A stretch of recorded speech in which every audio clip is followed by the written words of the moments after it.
नमस्कार, जय हिंद। स्वागत है आपका बाड़मेर एस्पिरेशन क्लासेस में। तो अपन बात कर रहे थे संख्या पद्धति पर प्रहार सीरीज में, और प्रहार सीरीज का एक और वीडियो लेकर अब अपन आ चुके हैं। आगे बढ़ने से पहले मैं रिवीजन करना चाहूँगा। थोड़ा सा अपन बात कर लेते हैं कि अब तक अपन ने क्या पढ़ा। जैसे आप देखते होंगे कि जो नाटक वगैरह आते हैं, ड्रामाज वगैरह आते हैं, है ना, उसमें भी बताते हैं कि कहानी में अब तक अपन ने क्या देखा।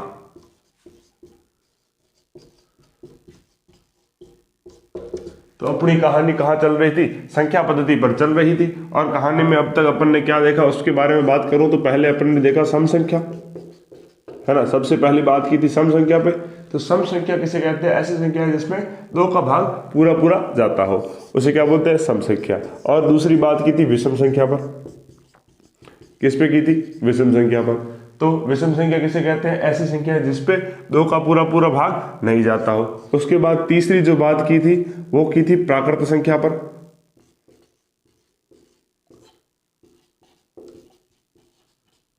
अब प्राकृत संख्या क्या होती है? तो प्राकृत से अपन ने क्या समझा था? प्रकृति। क्या समझा था? प्रकृति। तो ऐसी संख्याएं जो प्रकृति में होती है, मतलब प्रकृति में अपन गिनना स्टार्ट करते हैं, तो गिनना कहाँ से स्टार्ट करते हैं? एक से करते हैं। तो एक से लेकर अनंत तक जाने वाली संख्या क्या थी? प्राकृत संख्याएं थी। उसके बाद अपन ने बात की थी प्राकृत संख्याओं को पूरा किया था पूर्ण संख्या, है ना। प्राकृत संख्याओं में जीरो को जोड़ दिया था तो क्या हो गई थी? संख्या क्या हो गई थी? पूरी हो गई थी, है ना। पूर्ण संख्या के बाद अपन ने बात की थी भाज्य संख्या और अभाज्य संख्या के बारे में।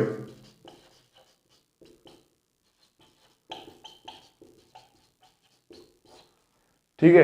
अब देखो रिवीजन करना क्यों जरूरी है? क्योंकि देखो सरस्वती माता जी जो है वो आपके गुलाम नहीं है, जो आप एक बार उनको बुलाओगे, आपने एक बार पढ़ लिया कि ठीक है तो वो आपको हृदय में बस जाएंगे, ऐसा नहीं है ना। वो देवी है, उनको बार बार याद करना पड़ेगा। और आपका जो ये मन का वहम है कि गणित कठिन है, बिल्कुल कठिन नहीं है। इस वहम को दूर कीजिए, गणित से आप इश्क करिए तो गणित आपको भरपूर इश्क देगी, आपकी एक्स की तरह धोखा नहीं देगी, है ना। तो अभाज्य संख्या के बाद अपन ने क्या बात की थी? पूर्णांक के बारे में बात की थी। हाँ, मुझे पता है ज्यादा दिल पे लग गई आपके, लेकिन अभी आपको वर्दी लाके उसे पूरा जो दिल पे लगी है वो दिल लगी दिखानी है आपको, है ना। वर्दी का अपना बनानी है। तो अपन इधर फोकस करते हैं, उस दिल लगी को छोड़ देते हैं, है ना। पूर्णांक संख्याओं के बाद बात की थी परिमेय संख्या पर।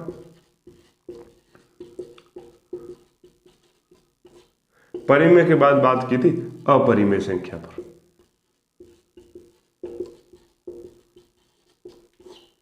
ठीक है। अब देखो भाज्य संख्या कैसे बोला था? ऐसी संख्या है जिसके मतलब गुणनफल जो है वो दो से अधिक हो, वो क्या थी? भाज्य संख्या है। मतलब अपनी भाषा में अपन ने बोला था कि ऐसी संख्या जिसमें एक और खुद के अलावा अन्य किसी संख्या का भी भाग जाता है, उसे क्या बोलते हैं? भाज्य संख्या। और उसके बाद अपन ने क्या बात की थी? अभाज्य संख्याओं के बारे में। अभाज्य संख्याओं में क्या बात की थी कि ऐसी संख्या है जिसके गुणनफल सिर्फ दो हो, या फिर अपनी जो भाषा, जिसको मैं सही भाषा नहीं मान रहा था, जिसकी रेफरेंस को मैं सही नहीं कर रहा था, वो कि ऐसी संख्या जिसमें एक और खुद के अलावा किसी और संख्या का भाग नहीं जाता हो, वो अभाज्य संख्या है। लेकिन जो जनरली सही डेफिनेशन क्या कहती है कि ऐसी संख्या जिसके गुणनफल सिर्फ दो हो। फिर पूर्णांक संख्या है, माइनस से लेकर प्लस अनंत तक जाने वाली संख्या पूर्णांक संख्याएं हैं। और परिमेय संख्या ऐसी संख्या जिसे p बटा q के रूप में लिखा जा सकता है, जहां पर p और q क्या है? पूर्णांक है, और q जो है वो जीरो नहीं हो सकता। वही अपरिमेय संख्या के बारे में बात की थी। तो ऐसी संख्या जिसे p बटा q के रूप में नहीं लिखा जा सकता, जहां पर p और q क्या है? पूर्णांक है, और q जो है वो जीरो के बराबर नहीं है। उसके बाद अपन ने क्या बात की थी? उसके बाद अपन ने बात की थी गणना प्रणाली के बारे में। ठीक है, गणना प्रणाली के बारे में बात की थी। तो गणना प्रणाली में कौन कौन सी गणना प्रणाली पढ़ी थी? एक तो पढ़ी थी अपनी देशी यानी कि भारतीय, है ना। भारतीय में इकाई, दहाई, सैकड़ा, हजार, 10,000, लाख, 10 लाख, करोड़, 10 करोड़, है ना, अरब, 10 अरब, यहाँ ये ऐसे पढ़े थे। और दूसरी जो पढ़ी थी वो अंतरराष्ट्रीय पढ़ी थी, इंटरनेशनल पढ़ी थी। मामला इंटरनेशनल है तो भारी होगा, सीधी बात है ना। तो इसमें क्या हुआ था? इकाई, दहाई, सैकड़ा, फिर हजार आता था, फिर 10,000 तो आता था, यहाँ तक तो सेम था, लेकिन 100,000 आ जाता था। उसके बाद 1 मिलियन, फिर 10 मिलियन, फिर 100 मिलियन, फिर बिलियन आता था, है ना। तो ये गणना प्रणाली के बारे में बात की थी। और जो छोटक मोटक बात की थी वो की थी स्थानीय मान के बारे में,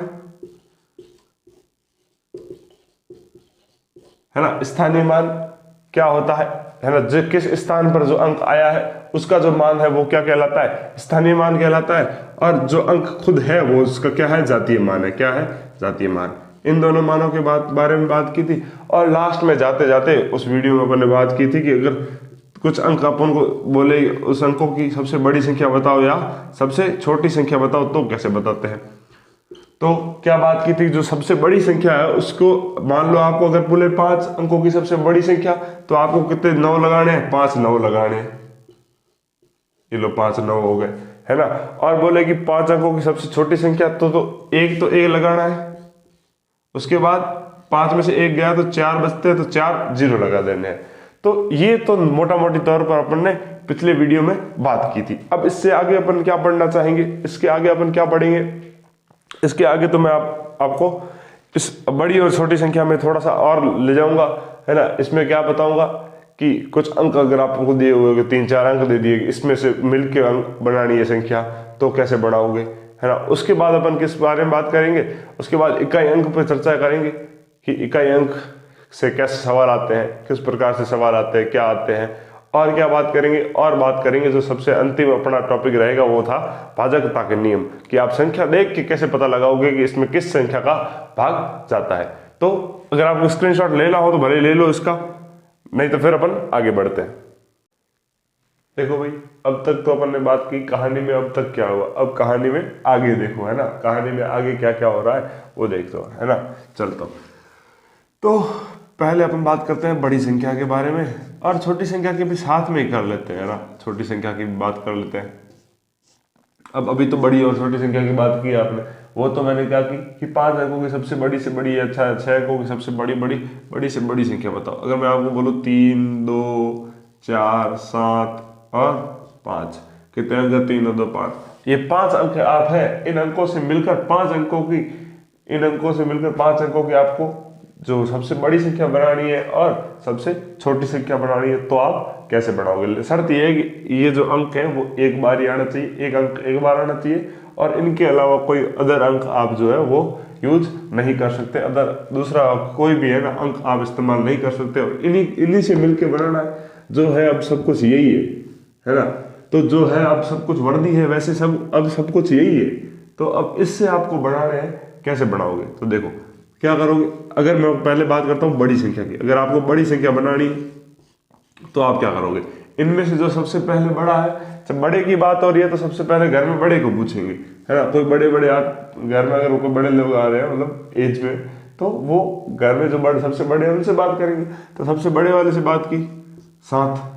अब 7 के बाद बड़ा कौन है यहाँ पे, 5, फिर 4 है, फिर 3 और फिर 2। तो ये क्या हो गई आपकी इन अंकों से मिलके बनने वाली सबसे बड़ी संख्या। अब देखो क्या ध्यान रखना है, अगर आपको अंक दिए हुए और दूसरे इन अंकों से मिलके बनानी है आपको सबसे बड़ी संख्या, तो क्या करोगे, जो सबसे बड़ा है उसको सबसे आगे लिखोगे, फिर उससे छोटा, फिर उससे छोटा, फिर उससे छोटा, जो सबसे छोटा है वो लास्ट में लिखोगे। और अगर छोटे की बात कर रही जाए तो छोटों की बात है ना। कोई छोटा आ गया, घर में बच्चा अगर आया तो छोटों के साथ खेलेगा, बड़ों के साथ थोड़ी खेलेगा। तो अब क्या होगा, अब छोटे की याद पहले आएगी, तो सबसे पहले छोटे को ले आओ, फिर उससे बड़ा, फिर उससे बड़ा, फिर उससे बड़ा, और फिर सबसे बड़ा, है ना। तो अगर बोले ये अंक है और इससे सबसे छोटी संख्या बनानी है, तो ये सबसे छोटी संख्या। जनरली सवाल कैसे आते हैं कि आपको अंक दे देते हैं और पूछ लेते हैं कि इस पे बनने वाली सबसे बड़ी संख्या और छोटी संख्या के बीच का अंतर बताओ। तो अंतर बताने के लिए इन दोनों को माइनस कर देंगे, सीधी सी बात है। चलो अब मैं थोड़ा सा सवाल आपके लिए टेढ़ा काम कर लेता हूँ। वो टेढ़ा काम कैसे करूंगा, इसमें मैं एक 0 घुसेड़ दूंगा।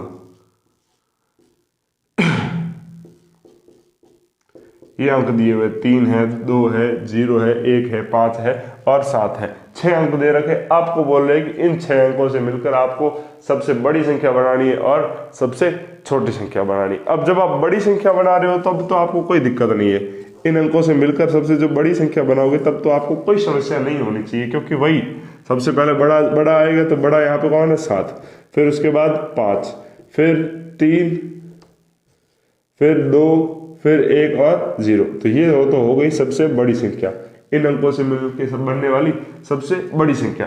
अब अगर छोटी संख्या की बात करूं मैं,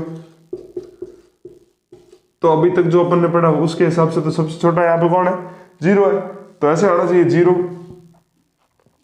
फिर 1, 2, 3, 5 और 7, ये होना चाहिए, है ना। अब देखो यहाँ पे फर्क क्या आ गया, गिनो तो। अभी आपको 6 अंक तो दिख रहे हैं, लेकिन अगर आप किसी संख्या के आगे 0 लगाते हो तो उस संख्या का कोई मान नहीं होता, उस 0 का कोई मान नहीं होता। तो अब जो संख्या है वो तो अपनी 5 अंकों की बन गई, जब अपन को तो 6 अंकों की बनानी थी ना। इसीलिए क्या प्रॉब्लम है, अरे आप समझो, देखो अगर मान लो 5 रुपए है, अगर मैं 5 रुपए ऐसे लिखूं या 05 लिखूं, कोई फर्क है क्या, नहीं है ना। ये तो 1 अंक की संख्या हुई ना, क्या आप इसको 2 अंक की संख्या बोलोगे, बिल्कुल नहीं बोलोगे। तो उसी तरह अगर 0 आगे आ गया तो ये संख्या क्या हो जाएगी, है ना, 5 अंकों की हो जाएगी, 6 अंकों की नहीं हो जाएगी। इसीलिए क्या हो जाएगा, ये नहीं होगा। तो देखो अब क्या होगा, अगर मैं छोटी संख्या बनानी है तो क्या करोगे, अगर उसमें 0 आ रखा है तो 0 को छोड़ के जो सबसे छोटा है, तो सबसे छोटा कौन था, यहाँ पे 1 था, फिर 0 को लगा सकते हो, है ना। क्यों, उसके बाद फिर वही बात, बाकी वाले अंक एज इट इज लिख दो, मतलब जो बड़े से छोटे से बड़े की तरफ जा रहे हैं, क्योंकि अपन किसकी बात कर रहे हैं, छोटी संख्या की बात कर रहे हैं। तो ये होगी आपके लिए सबसे छोटी संख्या। अभी के लिए इतना सा नोट डाउन कर लो या स्क्रीनशॉट ले लो। तो देखो अब तक थ्योरी करते जा रहे हैं, तो आप सोच रहे हो सर क्वेश्चन तो करवा नहीं रहे हो, कैसे आएंगे सवाल, क्या आएंगे वो तो पता नहीं चल रहा है, बस लिखाए जा रहे हो। तो चलो आपका मन रख लेते हैं, 2 सवाल कर लेते हैं कि कैसे, अभी जो आपने पढ़ा छोटी और बड़ी, उस पर सवाल कैसे आएंगे। देखो 7 अंकों की सबसे न्यूनतम संख्या तथा 6 अंकों की सबसे बड़ी संख्या का अंतर ज्ञात करना है। क्या करना है, अंतर ज्ञात करने का मतलब उनके बीच में कितना अंतर है ना, आपको कुल मिला के माइनस करना है, यानी कि घटाना है ना। तो बड़े में से छोटा घटाओगे, सीधी बात है। जब अंतर ज्ञात करोगे तो पहले क्या बोल रहा है, 7 अंकों की सबसे न्यूनतम संख्या, न्यूनतम का मतलब छोटा, क्या होता है, छोटा। तो 7 अंकों की सबसे छोटी संख्या बनानी है, तो छोटी संख्या की बात आई, है ना, इसमें कोई अंक नहीं दे रखे हैं, सबसे छोटी संख्या बोलिए 7 अंकों की, तो 1 लिख दो। अब कितने अंकों की बोलिए, 7 अंकों की, तो 7 में से 1 तो आ गया, अब कितने बचे, 6, तो पीछे 6 0 लगा दो, 1 2 3 4 5 और 6। अब और क्या बोला, 6 अंकों की सबसे बड़ी संख्या, कितने अंकों की, 6 अंकों की सबसे बड़ी संख्या बोलिए, तो 6 9 लिख दो, 2 3 4 5 और 6। अब इन दोनों का अंतर ज्ञात करना। देखो 0 में से 9 जा नहीं सकता, इधर से उधर लेगा, ये तो खुद लिखा है, ये इधर लेगा, इधर लेगा, इधर लेगा, इधर, ऐसे करते करते इससे उधर लेगा, तो ये 10 हुआ, 10 ने इसको दिया 9 सॉरी ये 9 हुआ, ये 10 हो गया, फिर ऐसे करते करते ये 10 हुआ, 10 में से 9 गया तो पीछे बचा 1, फिर इधर 9 बचा, 9 में से 9 0 0 0 करते करते 1 ही बचेगा। कितना बचेगा, 1। तो कहीं है ऑप्शन में, जी हाँ ऑप्शन ए। ठीक है, आई बात समझ में। पहले क्या करना था, 7 अंकों की सबसे छोटी संख्या ज्ञात करनी थी, फिर 6 अंकों की सबसे बड़ी संख्या ज्ञात करनी थी, फिर उन दोनों के बीच का अंतर ज्ञात करना था, है ना, वो अपन ने कर लिया। कितना आया, 1 आया। अब देखो दूसरे सवाल की तरफ चलते, क्या बोल रहा है, 8 3 0 7 और 6 से बनी 5 अंकों की सबसे बड़ी व छोटी संख्या का अंतर बताओ, है ना। अब देखो कि अपने पास 5 अंक कौन कौन से, 8 है, 3 है, 0 है, 7 है और 6 है। इनसे बड़ी 5 अंकों की सबसे बड़ी संख्या क्या होगी। अब देखो बड़ी संख्या की बात हो रही है, तो क्या करना, जो अपने पास सबसे बड़ा अंक है, सबसे बड़ा अंक यहाँ पे क्या सा है, 8 है, वो पहले लिख दो। फिर उससे छोटा 7, फिर उससे छोटा 6 आया हुआ है, उससे छोटा 3 आ रखा है और सबसे छोटा 0 आ रखा है। ये तो हो गई अपनी बड़ी संख्या। अब छोटी संख्या की बात, तो छोटी संख्या की बात तो सबसे छोटे अंक की तरफ चलेंगे। सबसे छोटा अंक तो यहाँ पे 0 है। ओ भाई, ये वो वाली बात आ गई भाई, 0 आ गया सबसे छोटा अंक, तो 0 सबसे आगे नहीं आ सकता, क्योंकि 0 सबसे आगे आ गया तो क्या हो जाएगा, वो 5 अंकों की जगह 4 अंकों की संख्या बन जाएगी। इसलिए क्या करेंगे, 0 के बाद सबसे छोटा कौन है, 3 है, कौन है, 3, फिर 0 लिख देंगे, फिर 3 के बाद थोड़ा 3 से बड़ा और बाकी सबसे छोटा कौन है, 6, फिर 7 और फिर 8। अब बताना है कितना उत्तर आएगा, इन दोनों को माइनस करने पे बता देंगे, बहुत आसान है। देखो 0 में से 8 जाता नहीं, इधर से उधार लिया, 10 में से 8 गया तो 2। अब देखो आपको पूरा करने की जरूरत भी नहीं पड़ सकती है। अब देखो क्या है, इकाई अंक कितना आएगा, 2। तो ये देखो इसमें तो है नहीं, इसमें है नहीं, इसमें भी नहीं है, अरे वाह, अरे आप सोचोगे सर तो आलसी है, बिल्कुल नहीं, मैं करके दिखा लेता हूं भाई। इधर से एक उदाहरण लिया तो 2 बचा, 2 में 7 जाते नहीं है, फिर इधर से उदाहरण लिया 12 में से 7 गए तो 5। अब देखो 2 आया 5 आया, अब तो मान लोगे? अरे मत मानो रे, पूरी करके देता हूं भाई, और क्या। देखो 7 है, इधर 6 था, एक उदाहरण चला गया 5 बचा, फिर इधर से एक उदाहरण लिया क्योंकि 5 में से 6 जाता नहीं है, तो 16 में से 5 गया तो पीछे 9 बचा, इधर बचा 6 में से 0 गया तो 6, और इधर 8 था, 8 में से 3 गया तो पीछे बचा 5। तो उत्तर क्या आएगा? 5 6 9 5 2, 5 6 9 5 2। ठीक है, तो जल्दी से इसको नोट डाउन कर लो। अब देखो भाई, अब अपन जो बात करने जा रहे हैं, अगला जो अपना टॉपिक है वो है इकाई अंक। क्या है? इकाई अंक। अब इकाई अंक होता क्या है? तो जब मैंने गणना प्रणाली पढ़ाई आपको तो क्या बोला, जो राइट हैंड साइड थी, इधर से अपन आ रहे थे, जो पहला अंक हो रहा था उसको अपन क्या बोल रहे थे? इकाई अंक बोल रहे थे। क्या बोल रहे थे? इकाई अंक। तो अब में इसमें अपन को पढ़ना क्या है, वो तो अपन को पता है इकाई अंक है। इसमें पढ़ने की जो रोचक बात है वो ये है, देखो कैसे। अगर मान लो 58 है, प्लस आपको 75 ऐसा कुछ करना है, प्लस 3 ऐसा कुछ करना है ना। अब इतनी बड़ी संख्याओं को जोड़ना है, और फिर आपको सिर्फ इतना पूछा है कि इनको जोड़ने पर इकाई अंक क्या आएगा, तो आप इनको जोड़ने बैठोगे? नहीं। क्या करोगे आप? क्या करोगे? सिर्फ 8, क्योंकि 58 का इकाई अंक क्या है? 8। इसका इकाई अंक क्या है? 7। इसका इकाई अंक क्या है? 1। इनको जोड़ो, 7 और 1 8, 8 और 8 16। तो 16 का इकाई अंक क्या आया? 6 आया। क्या आया? 6। तो जो इनको जोड़ने के बाद जो इकाई अंक आएगा वो भी क्या आएगा? 6 आएगा। क्या आएगा? 6। ये बात सिर्फ जोड़ पे लागू नहीं होती है, बाकी पे भी लागू होती है। कैसे? देखो, जैसे 75 माइनस 41 माइनस, है ना, माइनस 30 कर लो। तो अब देखो, अब बोल रहा है कि अब इकाई अंक कितना आएगा, तो देखो इसका इकाई अंक 5, इसका इकाई अंक 1, इसका इकाई अंक 0। इनको आपस में माइनस कर लो। 5 में से 1 गया 4, 4 में से 1 गया, सॉरी 4 में से 0 गया तो 4, तो इकाई अंक कितना बचेगा?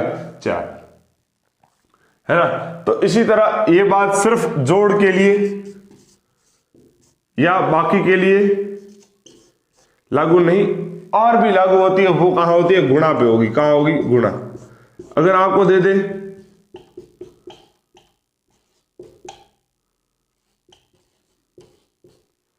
इतनी 3 संख्या दे दे और इतनी बड़ी बड़ी संख्या दे दे, अब बोले कि इनको गुणा करने के बाद जो संख्या आएगी उसका इकाई अंक क्या होगा, तो आप इसको गुणा करने बैठोगे? अरे मूर्खो, क्यों गुणा करना? देखो इकाई अंक पकड़ो, इसका इकाई अंक क्या है? 5, इसका इकाई अंक क्या है? 3, इसका इकाई अंक क्या है? 1। आपस में गुणा कर दो, 5 गुणा 3 15, 15 गुणा 1 15 ही होता है। तो 15 का इकाई अंक क्या है? 5। तो जब अगर आपको पूछे कि ये संख्या दे दे और गुणा करने के बाद इकाई अंक क्या आएगा, तो आप क्या बोलोगे? 5 आएगा। क्या बोलोगे? 5 आएगा। तो लिख दो इकाई अंक में क्या क्या विशेषता लिखोगे? किसी भी गणितीय समीका में यदि इकाई अंक निकालना हो तो दी गई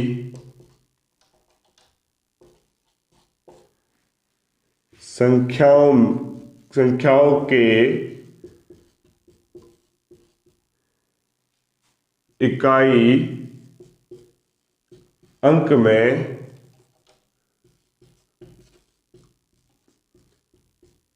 प्रश्न अनुसार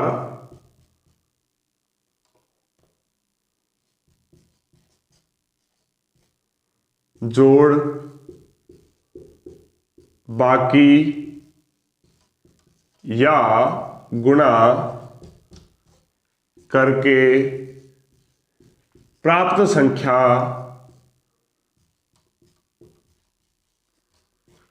का इकाई अंक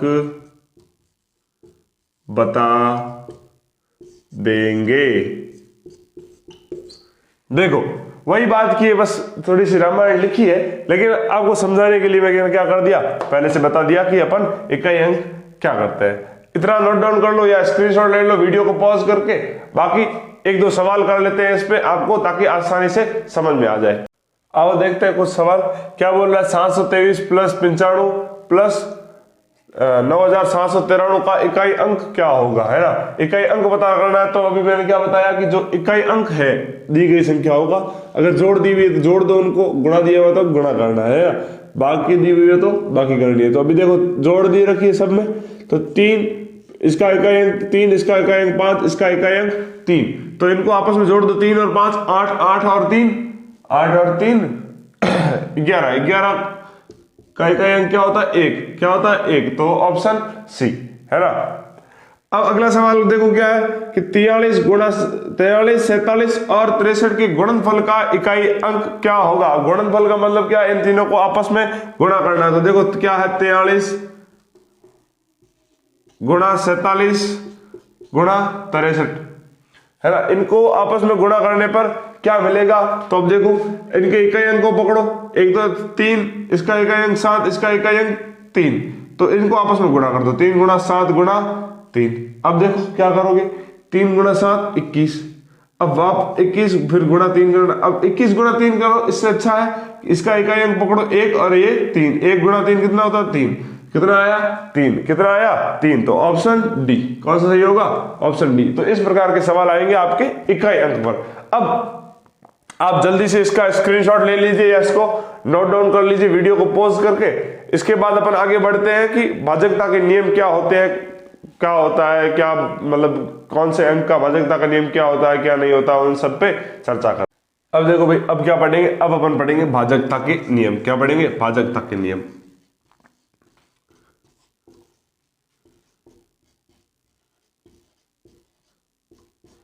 अब पहली बात तो भाजकता होती क्या है और इसके नियम अपन क्यों पढ़ रहे हैं और किस पे क्या पढ़ेंगे। देखो भाजकता का मतलब है कि भाग जाता है या ना जाता है, ये पता करना है ना।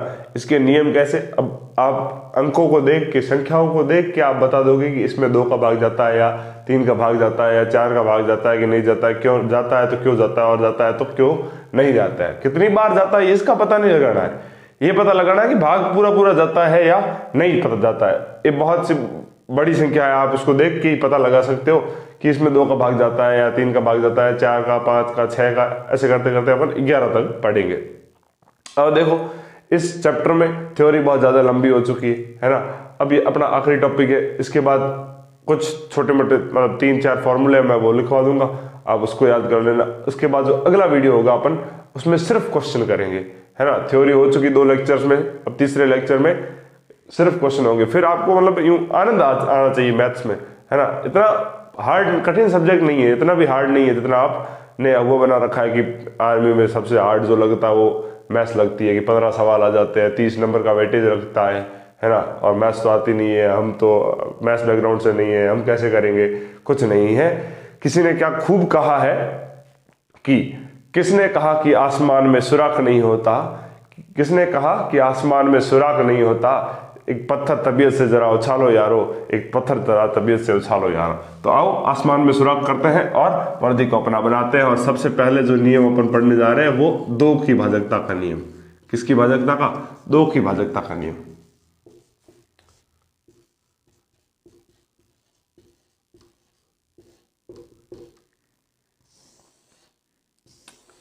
अब देखो 2 की भाजकता का नियम क्या कहता है, आप कैसे पहचानोगे कि इसमें 2 का भाग जाता है या ना जाता है। तो यदि 2 की भाजकता का नियम कहता है कि यदि किसी संख्या का इकाई अंक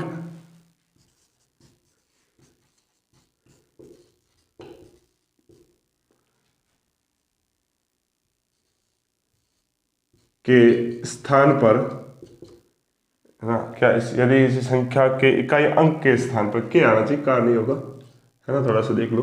वैसे गणित में भाषा का तो फर्क नहीं पड़ता, लेकिन फिर भी यदि किसी संख्या के इकाई अंक के स्थान पर यदि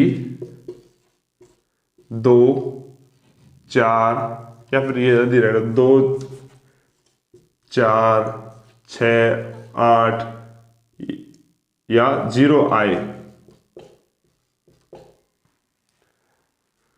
2, 4, 6, 8 या 0 आए, तो उस संख्या में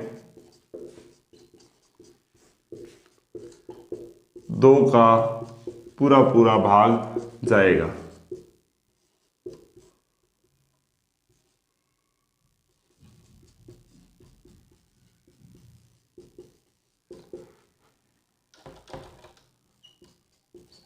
देखो कैसे जाएगा, जैसे उदाहरण के तौर पे अपन क्या ले रहे हैं,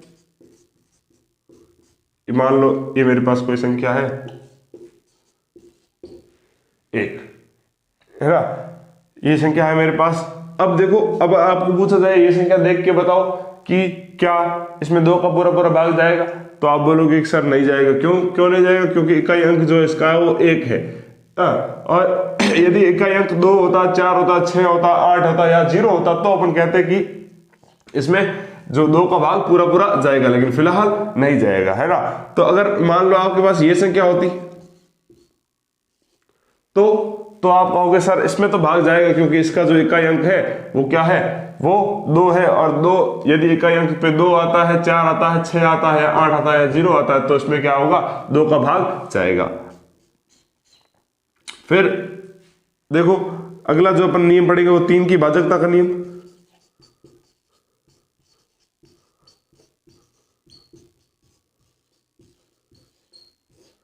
अब देखो 3 की भाजकता का नियम कैसे पता लगाएंगे कि दी हुई संख्या, जो अगर आपको कोई संख्या दे दे और उसमें बोल दे कि इसमें 3 का भाग जाएगा कि नहीं जाएगा, तो उसका पता लगाओगे तो कैसे लगाओगे?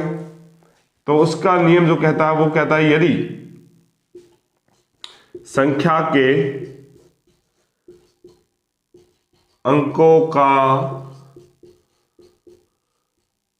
योग 3 से विभाजित है तो वह संख्या भी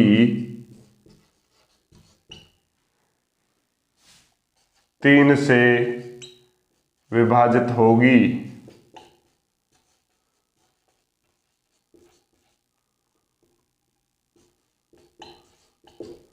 अब देखो यदि किसी संख्या के अंकों का योग 3 से विभाजित है तो वो संख्या भी क्या होगी, 3 से विभाजित होगी। कैसे 3 से विभाजित होगी? देखो जैसे अब संख्या के अंकों का योग क्या से मैं बोल रहा हूं, क्या बोल रहा हूं वो भी समझा देता हूं। देखो मान लो आपके पास कोई संख्या है, रैंडम ये है, ठीक है। अब इसके अंकों का योग करो तो 7, 5, 12, है ना। अंकों का योग कैसे, 7 + 5 कितना, +3 +2 +1, ऐसे अंकों का योग करना है। ये इसके अलग अलग अंक है, 7 और 5, 7 और 12, 12 और 3 15, 15 और 2 17 और 1 18, कितने आया 18। तो क्या 18 में 3 का भाग जाता है? आप कहोगे सर हाँ, 3 के पहाड़े में 18 आता है। तो अगर 3 के पहाड़े में 18 आता है तो इसका मतलब इस संख्या में भी 3 का भाग जाएगा। अगर मान लो यही संख्या होती है ऐसे कुछ, है ना, तो ये कितना 2 और 1 3, 3 और 3 6 और 1 7, तो क्या 7 में 3 का भाग जाता है? आप कहोगे नहीं जाता, तो इसमें भी नहीं जाएगा। तो आप समझे कि अगर अंकों का योग कैसे, जो भी संख्या दी हुई है उसके जो अंक है उनको अलग अलग करके जोड़ दो और जो संख्या प्राप्त हो, है ना, उसमें अगर 3 का भाग जाता है तो दी हुई संख्या में भी आपको क्या होगा, 3 का भाग जाएगा। और अगर अंकों का योग करने पे जो 3 का गुणनफल नहीं आता, 3 का गुणज नहीं आता है, तो 3 के पहाड़े में आने वाली संख्या नहीं आती है, तो 3 का भाग नहीं जाएगा उस संख्या में भी, और गुणनफल में वैसे नहीं जा रहा, तभी तो वो आ रहा है। ठीक है, इसको नोट डाउन कर लो पॉज करके वीडियो को। चलो भाई, अब अपन आगे बात करते हैं कि 4 की भाजकता का नियम क्या होगा। 4 की भाजकता का नियम,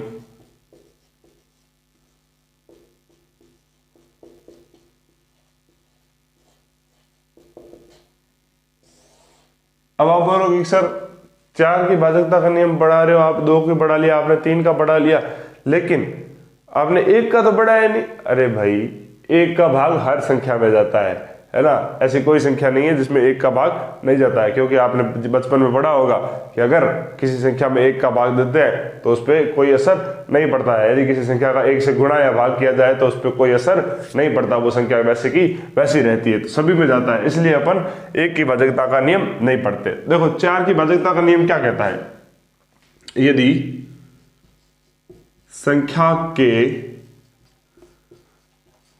अंतिम 2 अंकों में 4 का भाग जाता हो तो उस संख्या में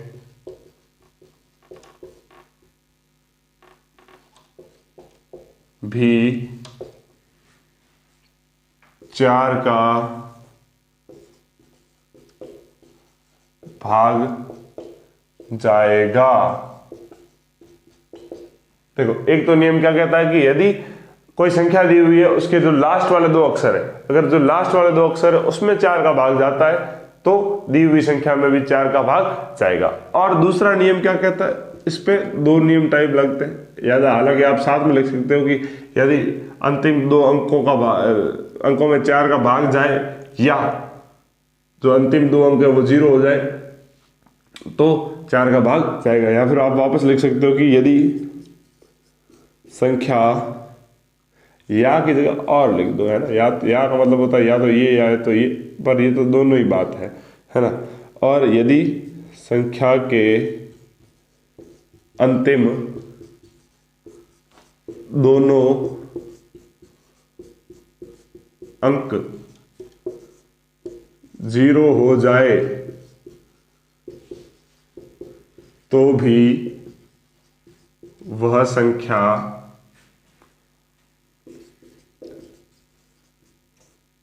चार से विभाजित होगी।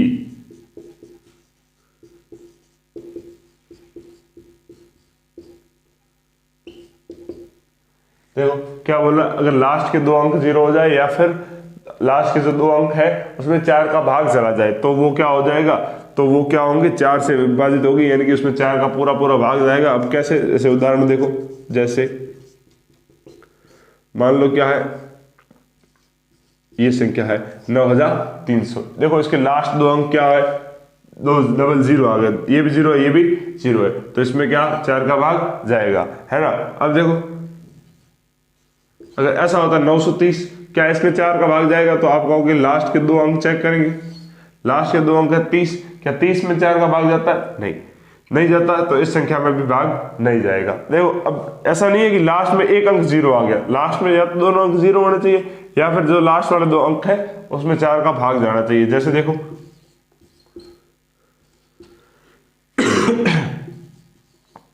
अब ये संख्या है, मान लो आपके पास, है ना, कितनी है 87,548। अब इसके अगर आपको बोले कि 4 का भाग इसमें जाएगा तो आप क्या करोगे, अंतिम 2 अंक पकड़ोगे, 48, कितना है 48, क्या 48 में 4 का भाग जाता है, आप कहोगे सर जाता है, तो इस संख्या में भी 4 का भाग जाएगा। तो ये था आपके 4 की भाजकता का नियम, इसे भी नोट डाउन कर लो।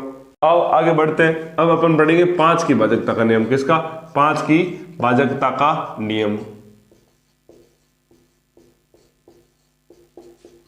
एकदम बहुत आसान तरीके से समझेंगे। अभी तक 4 तक पढ़ लिया, 2 की भाजकता का नियम पढ़ लिया, 3 की भाजकता का नियम पढ़ लिया, 4 की भाजकता का नियम पढ़ लिया। 2 की भाजकता का नियम क्या बोला कि यदि इकाई अंक पर 0, 2, 4, 6, 8 हो तो क्या होगा, तो उसमें 2 का भाग जाएगा। 3 की भाजकता का नियम की बात करूं तो 3 की भाजकता में अपन ने क्या पढ़ा कि यदि अंकों का योग क्या हो, अंकों का योग 3 का गुणज हो, यानी कि इसमें अगर अंकों के योग में 3 का भाग जाता हो तो उस संख्या में भी 3 का भाग जाएगा। अब 4 की बात करें तो 4 में अपन ने क्या पढ़ा कि यदि संख्या के अंतिम 2 अंक डबल 0 हो जाए या फिर अंतिम 2 अंक ऐसे हो कि उसमें 4 का भी भाग जाता हो तो क्या होगा, उस जो दी हुई संख्या अपने पास उसमें भी 4 का भाग जाएगा। अब अपन बात करते हैं 5 की भाजकता का नियम की, और 5 की भाजकता का नियम कहता है कि यदि किसी संख्या के इकाई अंक पर, कौन से अंक पर, इकाई अंक पर 0 या 5 आए, या तो 0 आता हो या 5 आए, तो उसमें 5 के भाग पूरा पूरा जाएगा, है ना। तो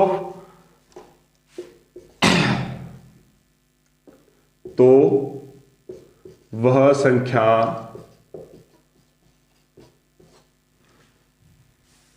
पांच से विभाजित होगी।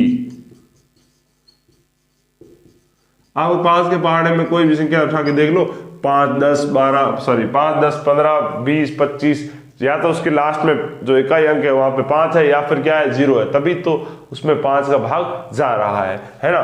तो आपको उदाहरण दूं तो मैं देखो, जैसे 105, क्या इसमें 5 का भाग जाएगा? आप कहोगे जाएगा, क्योंकि लास्ट अंक क्या है? 5 है। क्या है? 5। आपको मैं बोलूं कि 7000, क्या इसमें 5 का भाग जाएगा? आप बोलोगे हाँ सर जाएगा, ये तो 70,000 हो गया वैसे, है ना। तो क्या इसमें भाग जाएगा 70,000 में? तो आप बोलोगे लास्ट इकाई अंक जो है वो 0 है, तो इसमें भी क्या होगा? इसमें भी क्या होगा? 5 का भाग जाएगा। अगर मैं आपको इसमें पूछूं कि 4 का भाग जाएगा, तो क्या आप बोलोगे लास्ट 2 अंक क्या है? लास्ट जो 2 अंक है वो 00 है, इसमें इसका मतलब इसमें 4 का भी भाग जाएगा। आओ अब अपन सीधा आगे चलते हैं कि 6 की भाजकता का नियम क्या होता है।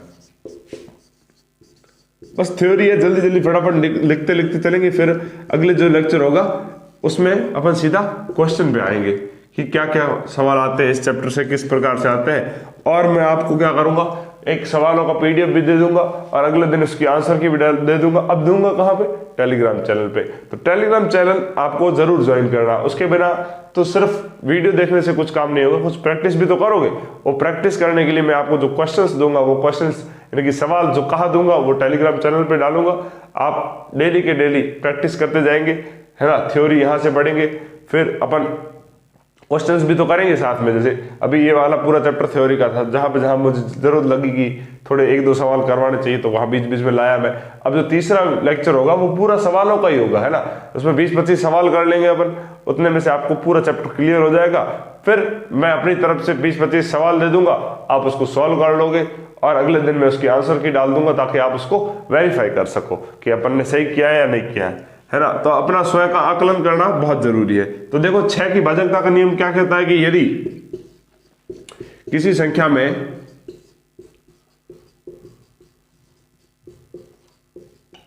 2 तथा 3 दोनों का भाग जाता हो, किसका? 2 का भाग जाता हो, या 2 तथा 2 का भाग जाना चाहिए और 3 दोनों का भाग जाना चाहिए, है ना। ऐसा नहीं है कि सिर्फ 2 का जा रहा है या 3 का भाग जा रहा है। 2 तथा 3 दोनों का भाग जाता हो तो उस संख्या में 6 का भाग पूरा पूरा जाएगा।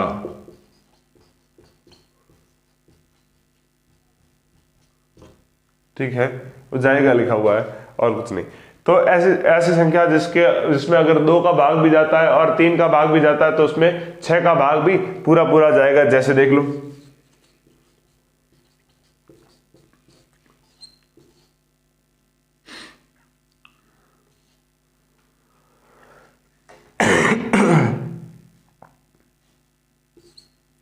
देखो क्या लिखा, ये लिखा हुआ है 6336।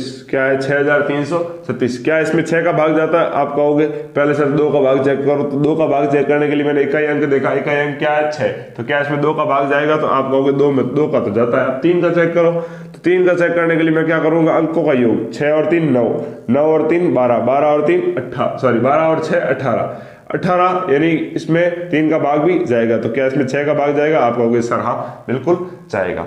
अब देखो 7 की भाजकता का कोई विशेष नियम नहीं होता है ना। 7 की भाजकता का कोई विशेष नियम नहीं होता। बहुत अलग अलग किताबों में अगर आप बहुत ज्यादा ढूंढोगे तो कहीं आपको मिल भी जाएगा, तो वो नियम एकदम सटीक नहीं है, वो कहीं ना कहीं जाके फेल कर जाएगा, है ना।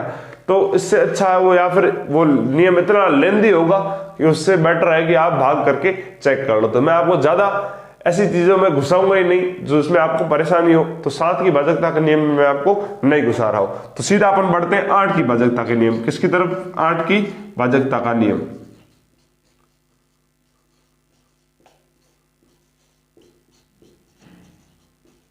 8 की भाजकता का नियम क्या कहता है वो देखो। 8 की भाजकता का नियम कहता है कि यदि किसी संख्या के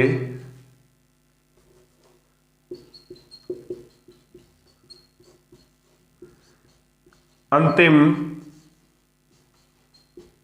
3 अंक 0 हो या 8 के गुणज हो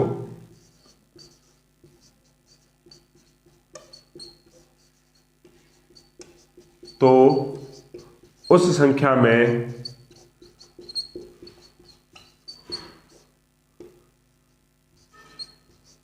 आठ का पूरा पूरा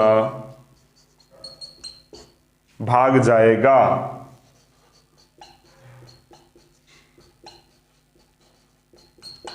अब देखो क्या बोल रहा है, जैसे 4 में क्या बोला था कि लास्ट के 2 अंक, यहां पे क्या बोल रहा है लास्ट के 3 अंक। अब बोला आप सर 3 अंकों की संख्या है तो 3 अंकों की संख्या है तो लालू उसको चेक करना पड़ेगा भाग देके, उसके अलावा कोई ऑप्शन नहीं रहेगा आपके पास। तो अभी 3 अंकों से बड़ी है तो उसी के लिए नियम बना है, बाकी छोटी संख्याओं के लिए नियम नहीं है। तो अब देखो कैसे, जैसे देखो जैसे मान लो यही वाली संख्या है तो इसके लास्ट के 3 अंक क्या है 0, क्या इसमें 8 का भाग जाएगा? आप कहोगे सर हाँ 8 का भाग भी जाएगा। और अभी दूसरा देख लो जिसमें अगर 3 अंक लास्ट में 8 के गुणज होने चाहिए, जैसे मान लो मैं ये ले लेता हूं 3 7 5 8 8 8। अब आपको क्या करना है कि अगर इसमें 8 की भाजकता का नियम चेक करना तो लास्ट वाले 3 अंक उठाने। लास्ट वाले 3 अंक क्या थे 8 8 8। इसमें अपन को क्या करना है 8 का भाग देके चेक करना पड़ेगा कि इसमें भाग जाता है तो इस संख्या में भी भाग जाएगा। अब मैंने 8 8 8 ले लिए तो सीधी बात है जाएगा 111 बार, तो इस संख्या में भी 8 का भाग जाएगा। तो जल्दी से इसको नोट डाउन कर लो या वीडियो को पॉज करके स्क्रीनशॉट ले लो, फिर अपन बढ़ते हैं अपन आगे। अब देखो चलते हैं 9 की भाजकता के नियम की तरफ। उससे पहले देखो जैसे 4 और 8 की भाजकता का नियम लगभग सेम था। उसमें 4 में क्या था कि जो था वो 2 संख्याएं थी, लास्ट अंतिम 2 अंक चेक करने थे, और 8 में क्या करना था अंतिम 3 अंक चेक करने थे। तो अपने यहां अभी क्या करना है 9 की भाजकता का नियम क्या कहता है? 9 की भाजकता का नियम वही कहेगा जो 3 की भाजकता का नियम कहता है। तो 9 की भाजकता का नियम देखो, अब 3 की भाजकता का नियम क्या कहता था? 3 की भाजकता का नियम कहता था कि यदि अंकों का योग 3 से विभाजित होता है तो उस संख्या में भी 3 का भाग जाएगा। वही का वही भाजकता का नियम जो 9 का है वो भी यही कहता है कि अगर अंकों का योग 9 से विभाजित है तो उस संख्या में 9 का भाग जाएगा। मतलब अगर अंकों का योग में 9 का भाग जा रहा है तो उस संख्या में भी 9 का भाग जाएगा। देखो कैसे, क्या लिखोगे आप? यदि संख्या के अंकों का योग 9 से विभाजित है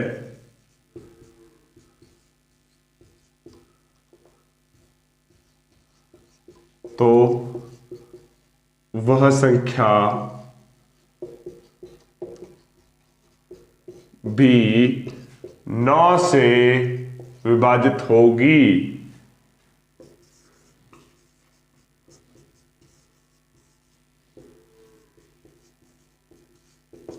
देखो कैसे, जैसे उदाहरण के तौर पे मैं क्या दे रहा हूं कि मान लो मेरे पास ये संख्या है ना। अब इसके अंकों का योग करो 3 + 9 + 5 + 7 + 8 + 1।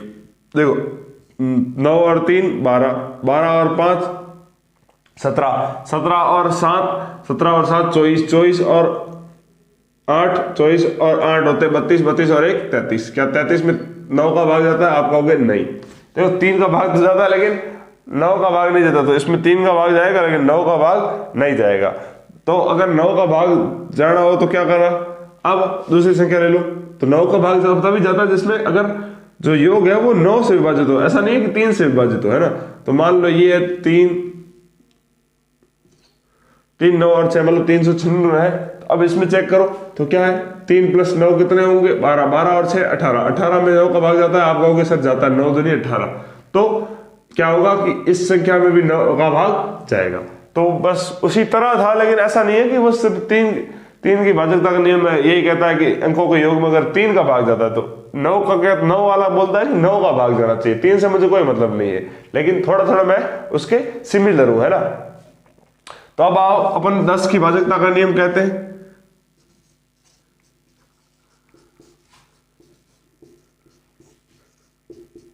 ये बेचारा एकदम सिंपल है। जैसे बचपन में अपन पहाड़े याद करते थे तो क्या होता था कि 10 का पहाड़ा सबसे आसान याद होता था, क्योंकि 10 20 30 40 50 ऐसे बोलना होता था। तो भाजकता का नियम भी वही है कि यदि किसी संख्या के इकाई अंक पर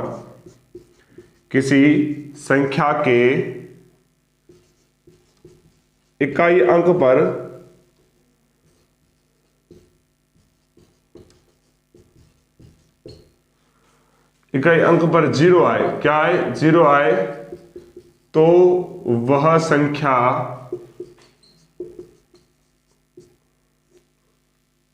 दस से विभाजित होगी।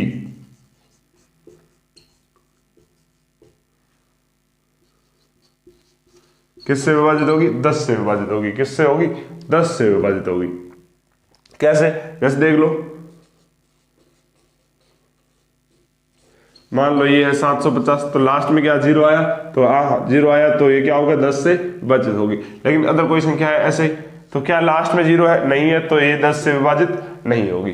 तो ये लिख दो। उसके बाद जो सबसे खतरनाक जो भाजकता का नियम है वो है 11 की भाजकता का नियम। मैं डरा नहीं रहा हूं, बस उसको अच्छे से समझेंगे, मस्ती से समझेंगे, चिंता लेने की बिल्कुल भी जरूरत नहीं है। Why to fear when I am here, है ना। बाढ़ में रेस्पिरेशन क्लासेस आपके साथ है और आपकी वर्दी का सपना जरूर पूरा होगा, है ना। अब वो सपना नहीं, अब वो हकीकत होगी। तो उससे पहले आपको ये सब नोट करना होगा, तो अभी जल्दी से नोट कर लो।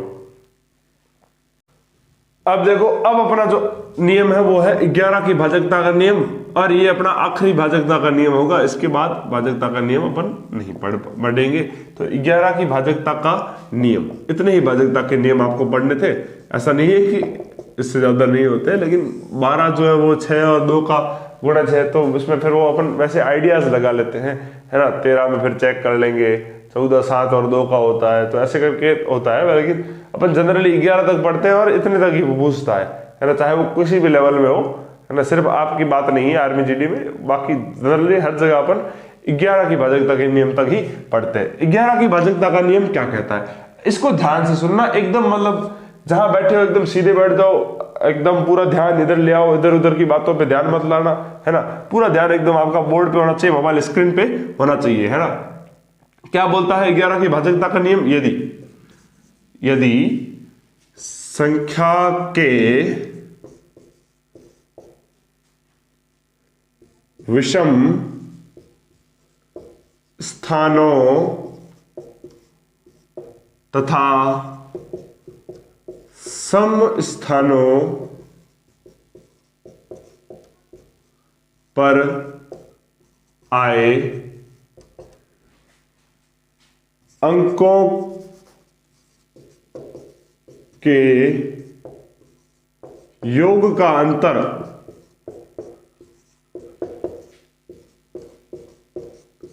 जीरो या 11 का गुणज हो,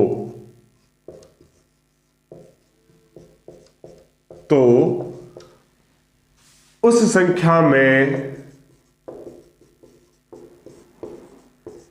11 का भाग पूरा जाएगा। कैसा जाएगा? पूरा जाएगा भाई, आधा अधूरा तो बात ही नहीं होती।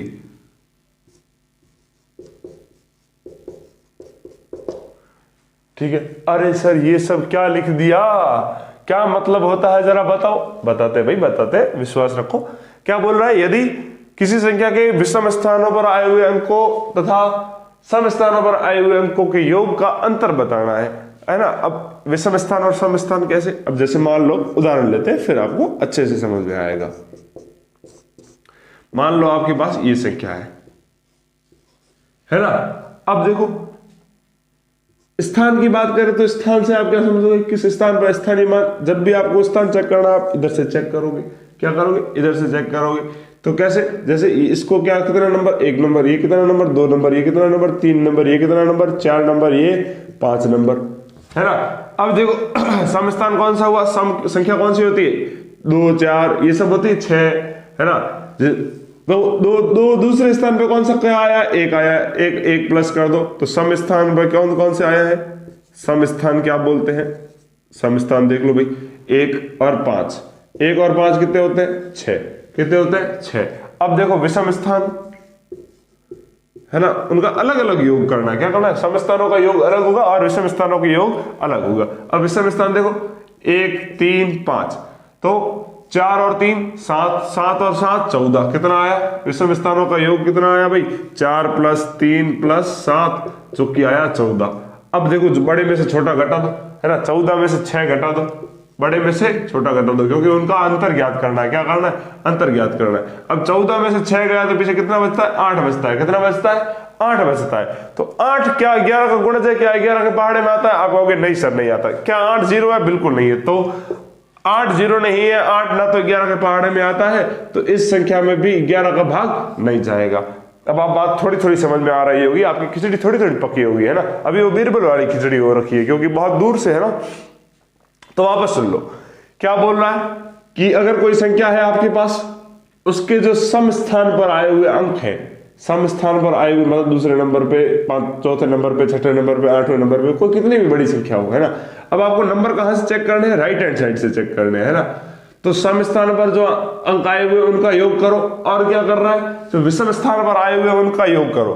तो जो बड़ा मिल रहा है आपको योग, उसमें से छोटे को घटा दो, और घटाने के बाद जो उत्तर आएगा, अगर वो 0 है या 11 है, तो आप मतलब 11 का कोई भी गुणा जो 11 22 33 ऐसा कुछ भी हो, तो उसमें क्या होगा, 11 का भाग जाएगा। अब देखो अगर आपको ये सम स्थान विषम स्थान मगजमारी नहीं समझ में आ रही है, तो ऐसे देखो कि ये 3 2 4 1 5 ऐसी संख्या है।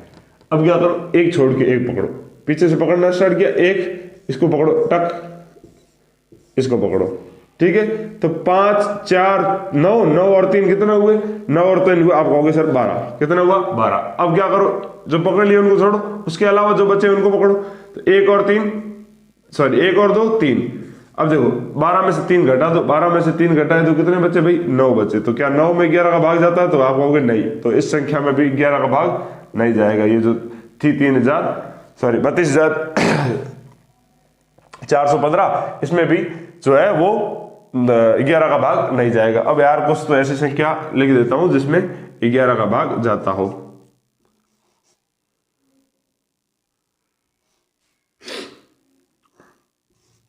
ये लो भाई, देखो क्या होगा, देखो एक संख्या छोड़ के एक संख्या पकड़ो, है ना। अगर आपको सम स्थान विषम स्थान नहीं समझ में आ रहा है, अगर सम स्थान विषम समझ में आ रहा है तो वो अच्छी बात है, नहीं आ रहा तो क्या करो, पीछे से एक छोड़ के एक पकड़ो, 5 और 2 पकड़ो, 5 और 2, फिर यहाँ एक छोड़ना था, पर यहाँ कुछ है नहीं तो छोड़ो, बस 2 पकड़ लिया, है ना। 5 + 2 कितना हुआ, आप कहोगे सर 7, ठीक है। अब बच्चे को आपस में पकड़ लो, तो 4 और 3, 4 + 3 कितने होते हैं, 7। तो 7 और 7, 7 - 7 कितना हुआ, 0, कितना हुआ 0। तो अगर 0 आए या फिर क्या आए, 11 का गुणज आए, तो अपन क्या क्या बोलते हैं कि इसमें 11 का भाग जाएगा, तो इस पे 11 का भाग जाएगा, ठीक है। तो ये था आपके 11 की भाजकता का नियम, इसको नोट डाउन कर लो। चलो भाई देखो, अपन ने भाजकता का नियम समेट लिए, है ना। उससे पहले अपन ने संख्याओं के बारे में जान लिया, कौन कौन सी संख्या होती है, क्या क्या संख्याएं होती है ना। और क्या पढ़ लिया, गणना प्रणाली के बारे में पढ़ लिया, और स्थानीय मान जातीय मान भी पढ़ लिया, छोटी संख्या कैसे बढ़ाते हैं, बड़ी संख्या कैसे बढ़ाते हैं, चाहे अपन को सीधा पूछ ले 5 अंकों की सबसे बड़ी संख्या या 5 अंकों की सबसे छोटी संख्या, या कुछ अंक देख के उससे बनाने को कहे, ये सब चीजें अपन ने सीख ली। अब कुछ सूत्र है, कुछ चीजें होगी वो सीधी सीधी सवाल पूछ जाएंगे, वो कुछ सूत्र आप लिख दो। तो आप क्या लिखोगे, कुछ महत्वपूर्ण सूत्र। अब उन सूत्रों से कैसे सवाल पूछे जाएंगे वो भी मैं आपको साथ साथ बताता चलूंगा। और अगला जो वीडियो आएगा, मैंने आपको बोला कि इसमें सिर्फ क्वेश्चन करेंगे, तो उसमें बहुत सारे सवाल लाऊंगा, तो उसमें आपको समझ में आ जाएगा कुछ महत्वपूर्ण सूत्र। देखो कुछ महत्वपूर्ण सूत्र में जो अपना पहला सूत्र है वो कहता है कि प्रथम n प्राकृत संख्याओं का योग क्या होगा।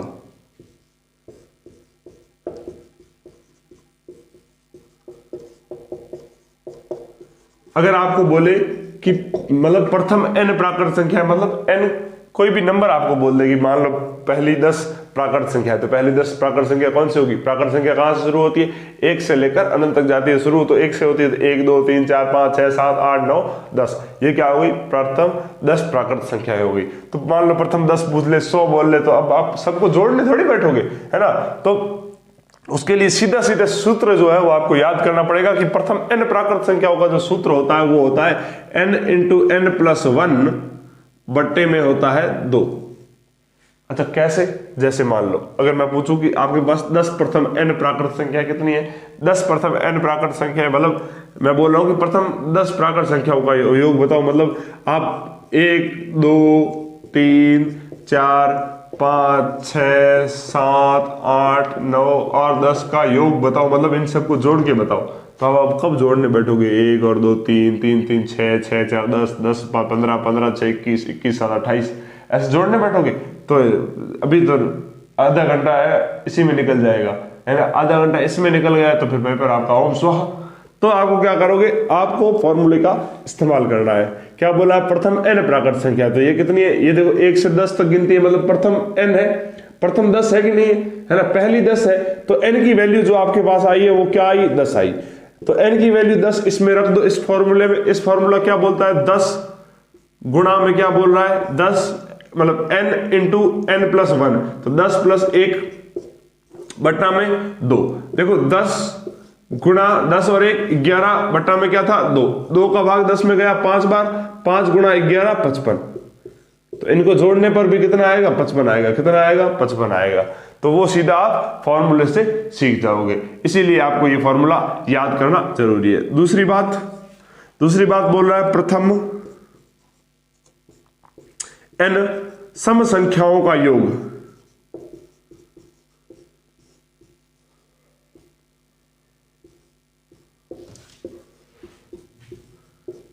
अगर आपको प्रथम n सम संख्याओं का योग पूछ ले, यानी मान लो प्रथम 5 पहली 5 सम संख्या कौन सी होगी? 2 4 6 8 और 10। ये कितनी होगी? 1 2 3 4 5।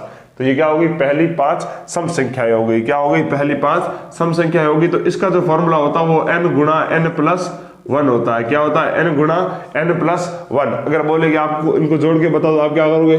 2 और 4 6 6 6 12 12 और 8 20 20 और 10 30। कितना हुआ? 30 आया। अब ये तो 5 थी, अगर मान लो सीधा आपको पूछ लेते प्रथम 100 जो है वो सम संख्याओं का बताओ, तो आप 100 संख्या कब तो लिखते आप, है ना? 100 संख्या मतलब प्रथम 100 सम संख्या है वो, मतलब 1 से लेकर 200 तक की गिनती में आएगी, है ना? क्योंकि एक छोड़ के एक सम संख्या होती है, तो पहले 2 है फिर 4 है, ऐसे करते करते 200 तक जाओगे। तो 100वीं जो सम संख्या होगी वो 200 होगी। तो ऐसे आप कब तक जोड़ने बैठोगे? इससे अच्छा क्या है? फॉर्मूले का इस्तेमाल करो। तो अभी n की वैल्यू अपन को क्या बोली? 5 बोली, क्योंकि प्रथम 5 सम संख्याओं की वैल्यू बतानी थी, मतलब प्रथम 5 सम संख्याओं का योग बताना था। तो n की वैल्यू अपन ने क्या मानी? 5 मानी, क्योंकि कितनी संख्या है? 5 है, प्रथम 5 है। 5 सम संख्याओं की वैल्यू निकालनी है, सॉरी योग निकालना है, तो 5 गुणा 5 प्लस 1, क्योंकि n गुणा n प्लस 1 है, तो 5 गुणा 5 प्लस 1 कितना हुआ? 6। तो 5 गुणा 6 कितना होता है? 30। कितना होता है? 30। जोड़ने पे क्या आया था? 30 आया था। कहाँ लिखा था? 30 बोला था, है ना, कि 2 और 4 6 6 से 12 12 और 8 20 और 10 30। तो ये 30 आ गया। तो ये ध्यान रखना, प्रथम n सम संख्याओं का योग क्या आता है? वो होता है n गुणा n प्लस 1, और प्रथम n प्राकृत संख्याओं का जो योग होता है वो क्या होता है? n गुणा n प्लस 1 बट्टे में 2। अब ऐसा नहीं है कि आप सोचो कि प्रथम 10 सर इसमें तो 2 का भाग दे रहे, वो कम आएगा, ये ज्यादा आएगा, ऐसा नहीं हो रहा। देखो ये कम आ रहा है, वो ज्यादा आ रहा है। क्यों आ रहा है? क्यों? क्योंकि अगर प्रथम 5 बोल, इस बीच में प्रथम 10 नहीं है। ये क्या है? अगर ऐसे पूछ लेता कि 1 से 10 तक की सम संख्याओं का योग करोगे, अरे सर ये तो आपने बताया ही नहीं। अरे रफोड़, बताया है। क्या बताया? नहीं, प्रथम n सम संख्याओं का योग बताया तुझे। 1 से 10 का मतलब है n का मान 5 होगा, ऐसा नहीं है कि 10 होगा। 1 से 10 के बीच में सम संख्या कितनी है? 5 ही है ना? तो प्रथम 5 n सम संख्या है। तो ये आपको दिमाग खुला रखना पड़ेगा। और अब एक लास्ट और तीसरा जो फॉर्मूला वो भी याद ध्यान रखो कि सम की बात कर लिए तो विषम बुरा ना मान जाए, तो प्रथम n विषम संख्याओं का योग क्या होगा, प्रथम n विषम संख्याओं का योग।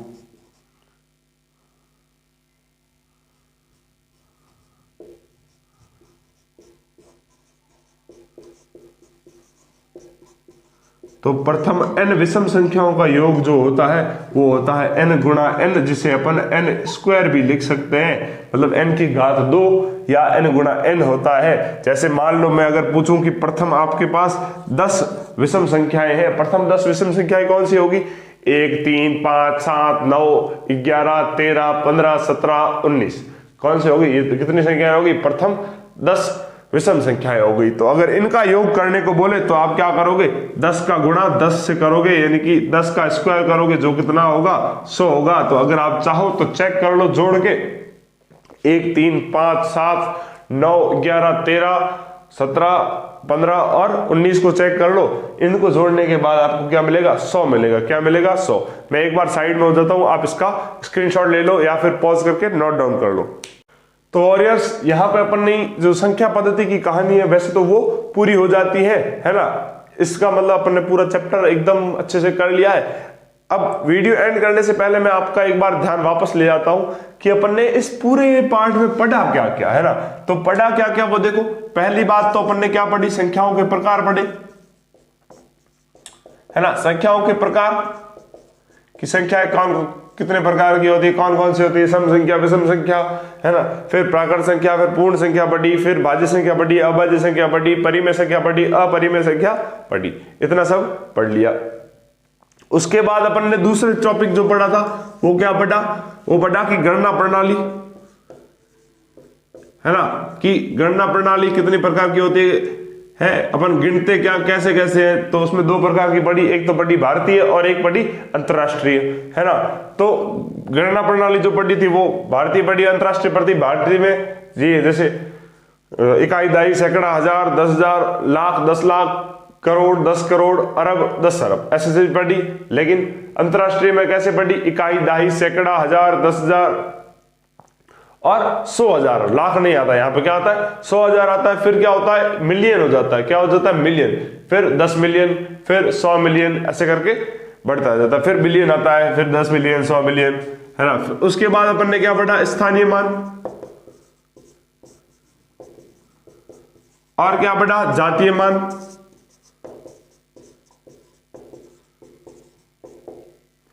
ठीक है, ये सब पढ़ा। उसके बाद अपन ने बड़ी संख्या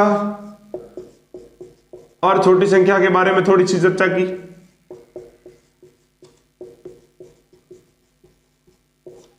ठीक है, ये सब किया। फिर अपन किस पे आ गए थे, भाजकता के नियम पे आ गए थे।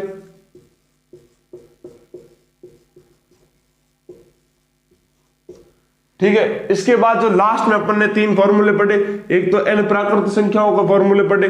n प्राकृत संख्याओं का योग का फॉर्मूला क्या था, n गुणा n प्लस 1/2, और क्या था, n गुणा n प्लस 1, ये किसका था, n सम संख्याओं के योग का फॉर्मूला था। और 1/n², जो था n विषम संख्याओं के योग का फॉर्मूला। तो इतना सा ही था ये चैप्टर, जो कि अपन ने 2 लेक्चर में पूरा कर लिया, है ना। तीसरा लेक्चर जो होगा वो इसका क्वेश्चंस का होगा। तो अब लगातार मैंने वैसे बोल दिया है कि रोज रोज अब वीडियो आते रहेंगे, है ना। कल शुभारंभ हो चुका था 25 फरवरी को, आज 26 फरवरी है। आज फिर से आपको शाम 7 बजे ये वीडियो आपको देखने को मिल रहा है। तो ऐसे ही जो टाइमिंग है वीडियोस की, रेगुलर 7 बजे आएंगे, शाम के 7 बजे आपको देखने को मिलेंगे। तो है ना, आपको हमेशा पेन कॉपी लेके बैठना है, एक अलग से कॉपी बना लो, प्रहार नाम लिख दो उस पे ऊपर, प्रहार सीरीज, और ये अभी से पढ़ना शुरू कर दो। अभी एग्जाम ज्यादा दूर नहीं है ना। तो अब अपन मिलके पढ़ेंगे और वर्दी को अपना बनाएंगे, है ना। अगर आप मेरे साथ एक एक कॉन्सेप्ट पढ़ोगे, एक एक क्वेश्चन जो मैं यहाँ पे सॉल्व कराऊंगा वो भी करोगे, और जो मैं टेलीग्राम पे डालूंगा क्वेश्चंस वो भी सॉल्व करोगे, तो निश्चित तौर पर मैथ्स में तो आपको कोई समस्या आने में की इतनी सी भी संभावना नहीं है, है ना। 15 में से 15 क्वेश्चन आप फोड़ के आओगे, बहुत अच्छे तरीके से मजे से अपन करेंगे, है ना। तो टेलीग्राम चैनल जो है वो ज्वाइन कर लो और व्हाट्सएप चैनल भी ज्वाइन कर लो, उस पर मैं अपडेट भी डालता रहता हूं और टेलीग्राम चैनल पे अपडेट भी मिलते रहेगी, प्लस आपको नोट्स वगैरह ये सब जो है वो टेलीग्राम चैनल पे मिलेगा। तो टेलीग्राम चैनल ज्वाइन करना मस्ट है ना। व्हाट्सएप आपकी इच्छा पर निर्भर करता है, और वीडियो अच्छा लगा है तो अपने दोस्तों को शेयर कर दो कि जो आर्मी की तैयारी कर रहे हैं उनकी भला भी हो जाएगी। तो किसी ने क्या खूब कहा है कि कर भला तो हो भला, है ना, तो दूसरों को भी शेयर करें। टिल देन आपसे अगली वीडियो में मिलते हैं, तब तक के लिए जय हिंद, जय भारत, राधे राधे।